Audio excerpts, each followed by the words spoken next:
আমাদের বাসায় হিন্দু মানুষ ভাড়া থাকে আর তারা ঘরের মধ্যে ছবির পূজা করে, এখন কি তাদের ভাড়াটি হিসাবে রাখা যাবে কি? গুরুত্বপূর্ণ একটি মাসআলা। ভিন্ন ধর্মাবলম্বী হিন্দু হোক, খ্রিস্টান হোক, বৌদ্ধ হোক, তাদের কাছে আমরা বাসা ভাড়া দিতে পারবো কিনা, দোকান ভাড়া দিতে পারবো কিনা, ব্যবসা প্রতিষ্ঠান ভাড়া দিতে পারবো কিনা? এর উত্তর হলো, যদি সে বসবাস করার জন্য বাসা ভাড়া নেয় তো এই বাসা ভাড়া দেওয়া আমাদের জন্য জায়েজ হবে। যদিও সে বাসার মধ্যে আল্লাহ ছাড়া অন্য কারোর উপাসনা করে, এটি তার বাসা ভাড়ার মূল উদ্দেশ্য না, মূল উদ্দেশ্য হলো তার বসবাস করা, পাশাপাশি সে এগুলো করে, তো এর দায়ভার বাড়ি মালিকের উপরে বর্তাবে না এবং তাকে বাসা ভাড়া দেওয়া জায়েজ হবে।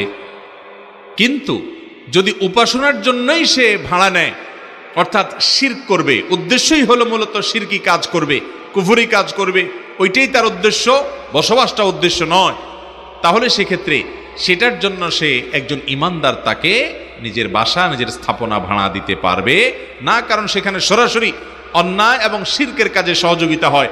অথচ আল্লাহ বলেছেন ওয়ালা তাআওয়ানু আলাল ইসমি ওয়াল উদওয়ান, সূরা মায়েদা 2 নম্বরে আল্লাহ বলেছেন যে তোমরা অন্যায় এবং সীমালঙ্ঘনের কাজে একে অন্যের সহযোগিতা করবা না।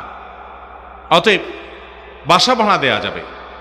ইমাম সারখসি রাহিমাহুল্লাহ আল মাবসুতের মধ্যে এই ফতোয়া যেমন লিখেছেন, সম্প্রতি সময়ে আল মাওসুআ আল ফিকহিয়া আল কুয়েতিয়া, অর্থাৎ কুয়েত থেকে প্রকাশিত ফিকহ বিশ্বকোষের মধ্যেও এই মাসআলাটা এইভাবে মুফতিগণ ওলামা ইকরাম লিখেছেন, যার কারণে আপনার বাসা ভাড়া যদি অমুসলিমদেরকে দেয়া হয় সেটি হারাম হবে না, নাজায়েজ হবে না, গুনাহ হবে না।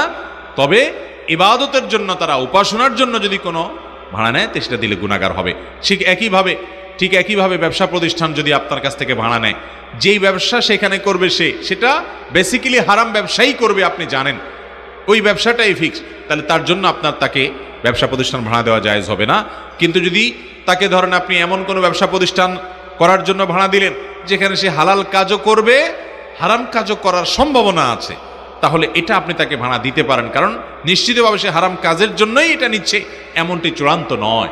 অতএব সে যদি এখানে কোনো অন্যায় করে, কোনো অপরাধ করে, গুনাহ করে, তার দায়ভার তার উপরে বর্তাবে, আপনার উপর বর্তাবে না ইনশাআল্লাহ।